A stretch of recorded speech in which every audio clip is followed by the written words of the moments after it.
నమస్తే, welcome to editor analysis. Eluru నడి రోడ్డుపై ఎమ్మెల్యే చింతమనేని అరాచకం. బుల్డోజర్తో అర్ధరాత్రి న్యాయవాది ఇంటిపైకి దండయాత్ర. కూతురు బతిమాలిన వినని క్రోధం.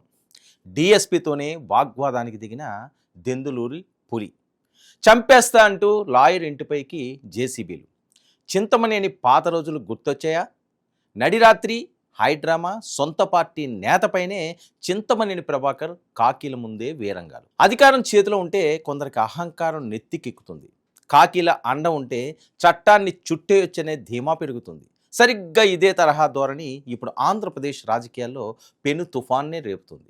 దెందులూరు నియోజకవర్గం ఈ పేరు వినగానే ఏపీ రాజకీయాల్లో ఒక రకమైన హీట్ జనరేట్ అవుతుంది. దానికి కారణం అక్కడ ప్రాతినిధ్యం వహిస్తున్న తెలుగుదేశం పార్టీ ఎమ్మెల్యే చింతమనేని ప్రభాకర్. వివాదాలకు కేర్ ఆఫ్ అడ్రస్, మరి సంచలనాలకు బ్రాండ్ అంబాసిడర్ అయిన చింతమనేని మరోసారి అర్ధరాత్రి వేళ ఏలూరు నడి రోడ్డుపై సృష్టించిన హైడ్రామా ఇప్పుడు ఇరు రాష్ట్రాల్లో హాట్ టాపిక్గా మారింది. సామాన్యులపై కాదు, ఏకంగా సొంత పార్టీకి చెందిన ఒక సీనియర్ నాయకుడు, ప్రముఖ న్యాయవాది ఇంటిపైకే బుల్డోజర్లతో దండయాత్రకు వెళ్ళడం, చంపేస్తానంటూ నడి రోడ్డుపై ఊగిపోవడం, కూతురు కాళ్ళు పట్టుకుని బతిమాలినా వినకుండా డిఎస్పీ పైనే కేకలు వేయడం. ఇదంతా చూస్తుంటే ఏపీలో యోగి తరహా బుల్డోజర్ వార్నింగ్లు మొదలయ్యాయా అనే అనుమానాలు వ్యక్తమవుతున్నాయి. మరి సోషల్ మీడియాను షేక్ చేస్తున్న చింతమనేని అర్ధరాత్రి వీరంగం వెనుక ఉన్న అసలు కథ ఏంటి? అసలు ఆ రాత్రి ఏం జరిగింది? ఇప్పుడు డీటెయిల్గా చూద్దాం. టైం సరిగ్గా అర్ధరాత్రి 11 గంటలకు కావస్తుంది. ఏలూరు నగరం ప్రశాంతంగా నిద్రపోతున్న సమయం. కానీ ఒక్కసారిగా ఆ ప్రశాంతతను భగ్నం చేస్తూ భారీ వాహనాల శబ్దాలు వినపడ్డాయి. సాధారణంగా పగటిపూట తిరిగే ప్రొక్లైనర్లు, జేసీబీలు అర్ధరాత్రి వేళ భారీ అనుచర గణంతో నడి రోడ్డుపైకి వచ్చాయి. ఆ కాన్వాయ్ ముందున్నది ఎవరో కాదు, స్వయంగా దెందులూరు ఎమ్మెల్యే చింతమనేని ప్రభాకర్.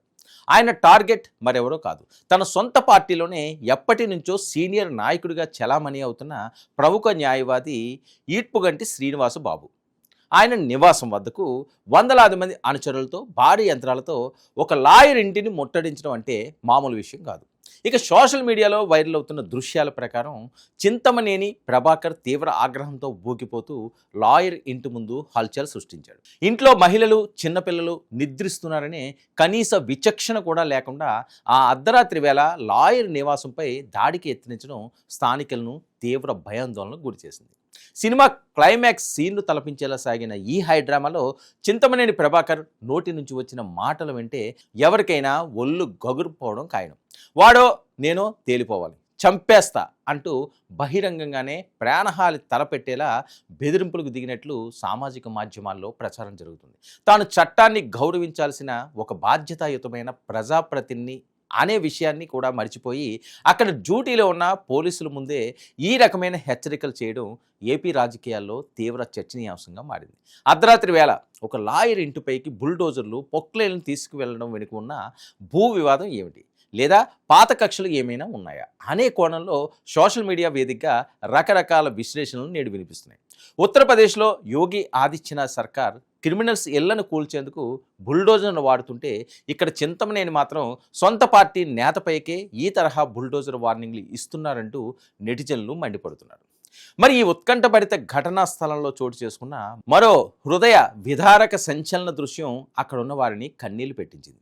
ఒకవైపు తండ్రి ఆగ్రహంతో ఊగిపోతుంటే ఆవేశంలో ఏ ప్రమాదం ముంచుకొస్తుందోనని భయపడిన చింతమనేని కుమార్తె తండ్రిని శాంతింపచేసేందుకు నడి రోడ్డుపైనే తీవ్రంగా ప్రయత్నించారు. వద్దు నాన్న, ప్లీజ్ వెళ్ళిపోదాం అంటూ ఆమె తండ్రిని పట్టుకుని ఎంత బతిమాలినా ఆ క్రోధంలో చింతమనేని కరిగిపోలేదు సరికదా, కనీసం కూతురు మాటను కూడా ఖాతరు చేయకుండా ముందుకు దూసుకెళ్లే ప్రయత్నం చేశారు. ఈలోగా సమాచారం అందుకుని అక్కడికి చేరుకున్న పోలీస్ యంత్రాంగం ఎమ్మెల్యేను అడ్డుకునే ప్రయత్నం చేసింది.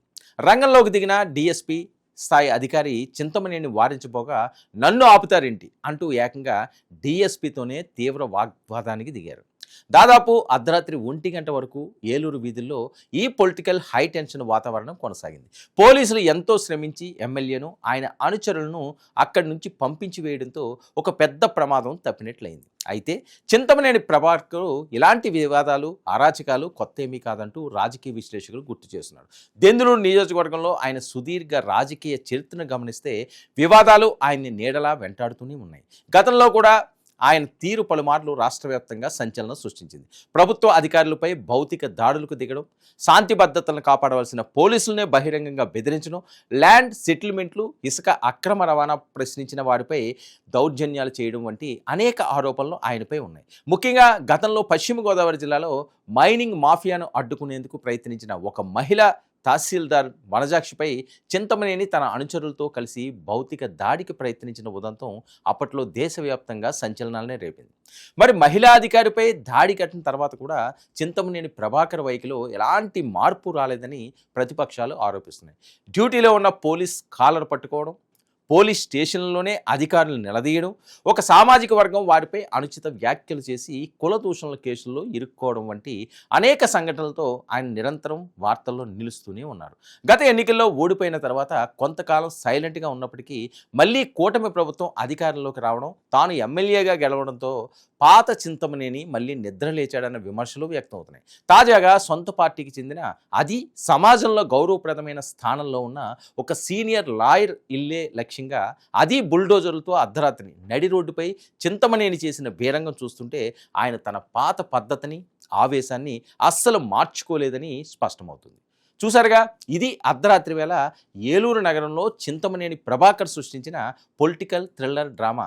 ఒక పక్క రాష్ట్రంలో శాంతి భద్రతల పరిరక్షణపై ప్రభుత్వం ప్రత్యేక దృష్టి సారించామని చెప్తుంటే, అధికార పార్టీకి చెందిన ఎమ్మెల్యేనే ఇలా అర్ధరాత్రి వేళ జేసీబీలతో రోడ్లపైకి వచ్చి దాడులకు దిగడం కూటమి ప్రభుత్వానికి కొత్త తలనొప్పులు తెచ్చిపెడుతుంది.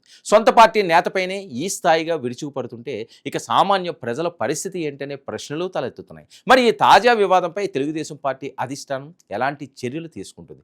ముఖ్యమంత్రి చంద్రబాబు నాయుడు ఈసారి బుల్డోజర్ సంస్కృతిని ఎలా అడ్డుకుంటారు అనేది ఇప్పుడు ఏపీ రాజకీయాల్లో $1 మిలియన్ ప్రశ్నగా మారింది. ఈ ఘటనపై పోలీసులు తదుపరి చర్యలు ఎలా ఉండబోతున్నాయి అనేది చట్టపరంగా వేచి చూడాల్సిందే. ఇది ఈనాటి editor analysis. Stay tuned to 9 News.